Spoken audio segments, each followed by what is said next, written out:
Hey folks, Randy here with Doing Cut and Trim. So I wanted to finish off this story. Part one was the one and only time I have ever screamed at a customer, and part two of this story is how I actually made that situation even worse. So if you haven't seen part one, I may actually do some effort here and just look up there, and you'll see like a link for part one. So check that out if you haven't already, because this story doesn't make as much sense if you haven't seen part one. So that issue I was telling you about, and where I yelled at the customer, that happened in 2016. 2017 goes by, everything's good. 2018, spring 2018 rolls around, and I get a phone call, and it's a guy looking for lawn service, and it's the same guy. The same kind-hearted gentleman in person, but over the phone is just kind of awful. It's him. And I'm like, what in the world? He's just calling to get a quote for lawn service. So I call him back. I don't know why, but I called him back. And I was like, hey, how you doing? And he's blah, blah, blah, looking to get a quote. And I said, this sounds so stupid. But I say, yeah, we can take care of that for you. We can take care of, servicing your property. I do feel like I need to remind you, you realize that you dropped us 2 years ago. He goes, what, really? Yeah, you did. Why?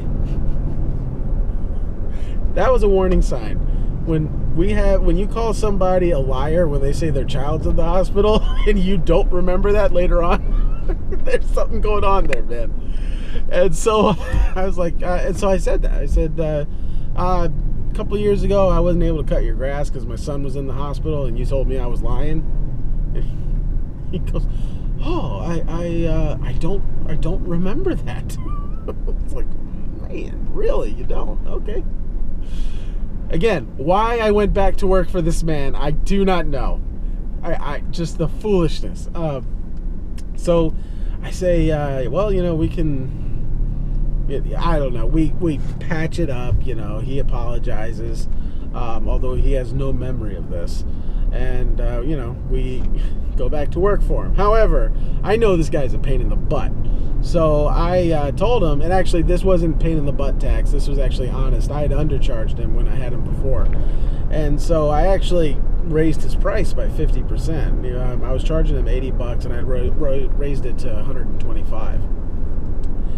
And so things go fine for a couple weeks or so, and then his property had a drainage issue. He had a pretty big yard, and but it had a drainage issue. So like his house was up on a hill, and everything on the hill was fine. But then you got to the flat area, which was probably 2/3 of the property, and that area was just a mess, just a complete marsh. And it just never got dry. We were dealing with so much rain that year, it was just constantly wet, and so it would rut. And so he called me one day and was like, hey, I need you, I do want you to cut the yard today, but I don't want you to cut the flat area, just the hill. It's just gonna look awful if you cut the flat area. So I say, okay, no problem. I'll just cut the hill, but I'm still charging you full price. And he's like, that's fine. And that's where I messed up. At that point, I should have said, I'm going to send you an email confirming this. Please respond to that email, and I will do exactly as you asked. That's what I should have done, and that's what I've always done ever since this happened. You guys can probably figure out where I'm going here.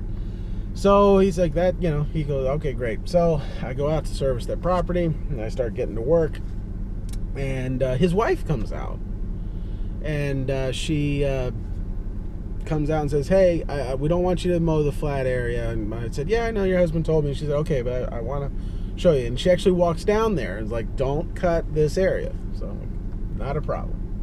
So I don't cut that area. I take care of it just as they requested, charge their card, and I leave.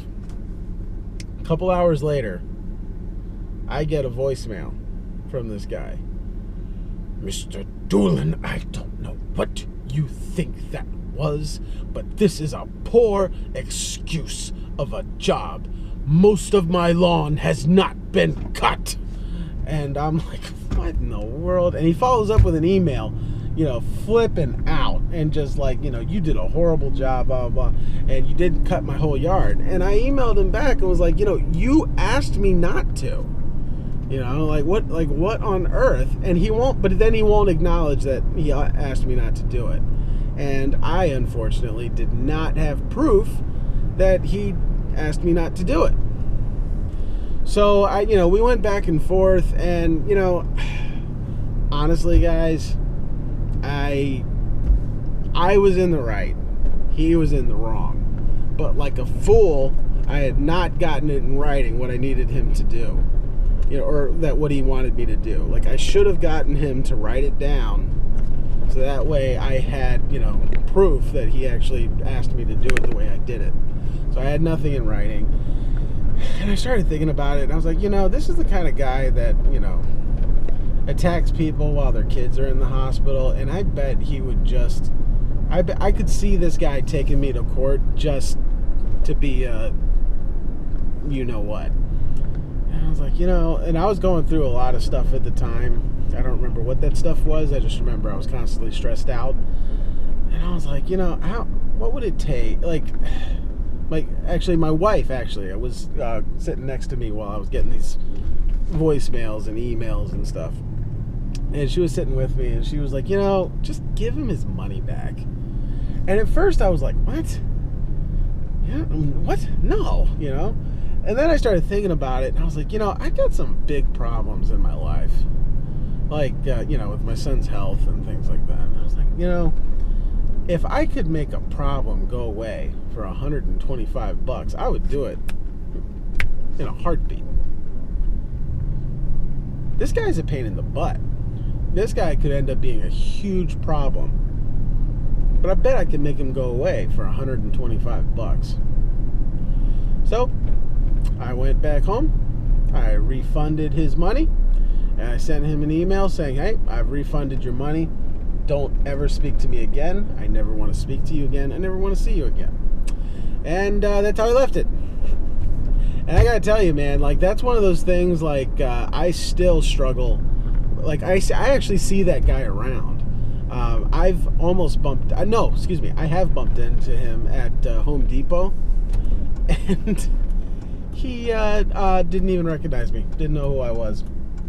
Just a complete piece of work, man. So, yeah, that's, but I haven't heard from him since. I'm expecting to hear from him next year, though.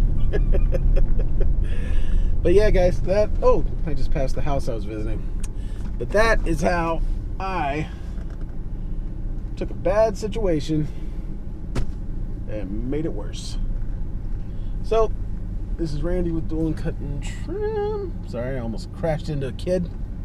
It's Randy with Dueling Cut and Trim. Have a good one.